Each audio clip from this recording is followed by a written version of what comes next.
Mes amis, bonjour. Aujourd'hui, nous avons affaire à plusieurs formes de racisme. Dans l'Église aussi, un petit peu. Dans les sociétés européennes, bien sûr, et bien sûr de partout dans le monde. On parle de wokisme, d'antisémitisme, de racisme anti-blanc, de transhumanisme. Pour moi, toutes ces formes de racisme ont une clé infaillible pour les vaincre, pour vaincre toutes ces formes de racisme. C'est l'amour au sens de 1 Corinthiens 13. Tout passera, la terre passera, tout passera, mais seule la parole de Dieu, l'amour de Dieu ne passera jamais. C'est la réponse à toute forme de racisme, c'est l'amour de Dieu. Amen. Il nous faut pour cela changer nos mentalités, changer sa mentalité. Alors que l'on pensait que l'humanité avait enfin dépassé le racisme, beaucoup d'entre nous sont encore victimes de préjugés racistes, homophobes et des comportements délétères, que ce soit au travail, avec les amis, les voisins, dans la société, à l'école, au marché et même à l'église parfois. Désormais, débarrassons-nous-en définitivement. Lavons nos cœurs de ce péché. Lavons nos cœurs. Amen. Lavons-nous les pieds les uns avec les autres. Comme Jésus a été lavé, les pieds, a été lavé par la prostituée. Elle lui a lavé les pieds, elle a répandu du parfum. Tu es d'origine étrangère, tu es différent de moi. Moi aussi, je suis d'origine étrangère. On a tous une origine ethnique, sociale, politique. Moi, je suis apolitique. Je suis pour que le concordat de l'intelligence participe à la réalisation de soi de toutes les personnes qui veulent s'en sortir. Peu importe leur couleur de peau, leur origine ethnique, sociale, familiale. L'important, il n'y a qu'une seule clé, elle est infaillible, c'est l'amour. Il n'y a pas d'autre clé, il n'y a pas d'autre réponse à toutes ces problématiques qui nous sont posées aujourd'hui dans la vie moderne, dans la société moderne d'aujourd'hui, de 2026. Alors, qu'est-ce que le racisme? Peux-tu me le définir, mon ami? Selon les chercheurs en sciences humaines, le racisme consiste à considérer les différences entre les individus, qu'elles soient physiques ou naturelles, comme héréditaires, immuables et naturelles. On juge ainsi une personne à partir de ses attributs culturels, religieux et sa couleur de peau, bien sûr, accessoirement. Le racisme nous pousse à construire une hiérarchisation des êtres humains par catégorie, step by step, level by level, niveau par niveau. Mais cela, ce n'est pas à la gloire de Dieu. Autrement dit, il y aurait une catégorie de personnes supérieures à d'autres et vice-versa. Est-ce que les Africains sont moins intelligents, sont moins forts, est-ce qu'ils sont inférieurs aux Européens? C'est la question que je vous pose. Est-ce que les Africains sont inférieurs qu'aux Européens? Je ne crois que non. La seule chose qui nous différencie, c'est la culture. Nous n'avons pas la même culture, nous n'avons pas les mêmes origines, mais nous avons exactement les mêmes facteurs intellectuels. Amen. Pourquoi existe-t-il des gens racistes? Éphésiens 2, chapitre 2, versets 14 et 15. Car c'est le Christ lui-même qui nous a apporté la paix, en faisant des Juifs et des non-Juifs un seul peuple, en donnant son corps, il a abattu le mur qui les séparait et en faisait des ennemis les uns avec les autres. Il a annulé la loi juive avec ses commandements et ses règlements, pour former avec les uns et les autres, les Africains et les Européens, un seul peuple, nouveau dans l'union avec lui. C'est ainsi qu'il a établi la paix sur terre. Shalom, salam, amen.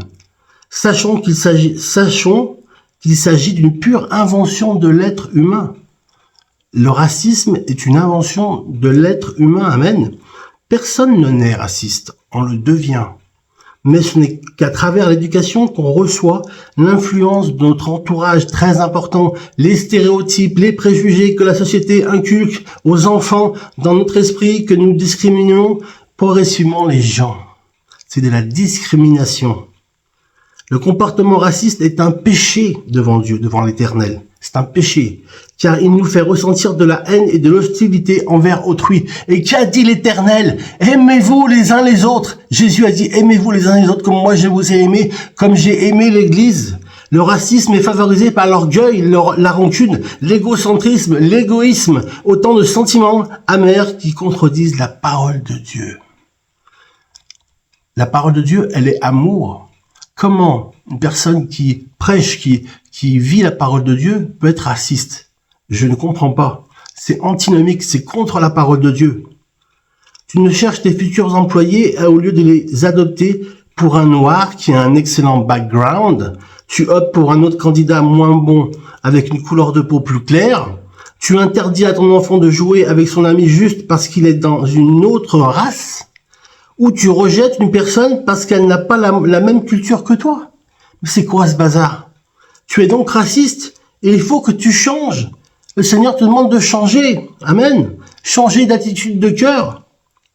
L'amour, la seule clé pour dépasser le racisme et toutes les autres formes que j'ai déclinées tout à l'heure.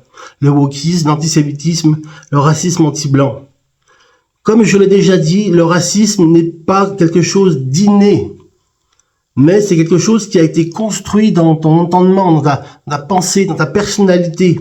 Par conséquent, il peut très bien être détruit, mais comment faire? Comment détruire le racisme dans tes pensées s'il a atteint ton cœur? On va voir cela maintenant. Si nous voulons vivre dans un monde meilleur avec des gens tolérants qui acceptent ces différences, alors partageons autour de nous de l'amour. L'amour de Dieu qui ôte le péché du monde. Amen. L'amour est l'unique clé qui pourra nous aider à y parvenir.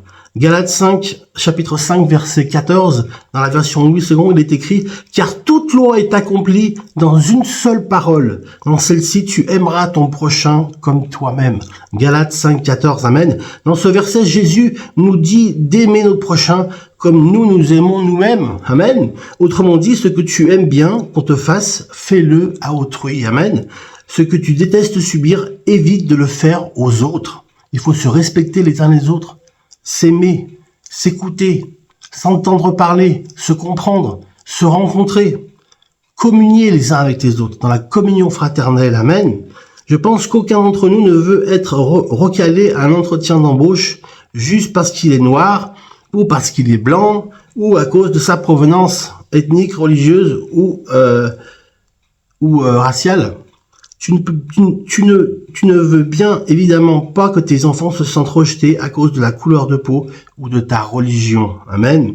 L'amour nous entoure et nous encourage à mettre de côté les différences. L'amour nous pousse à devenir plus compréhensifs et empathiques les uns envers les autres. L'amour nous éloigne de l'orgueil et de l'égocentrisme.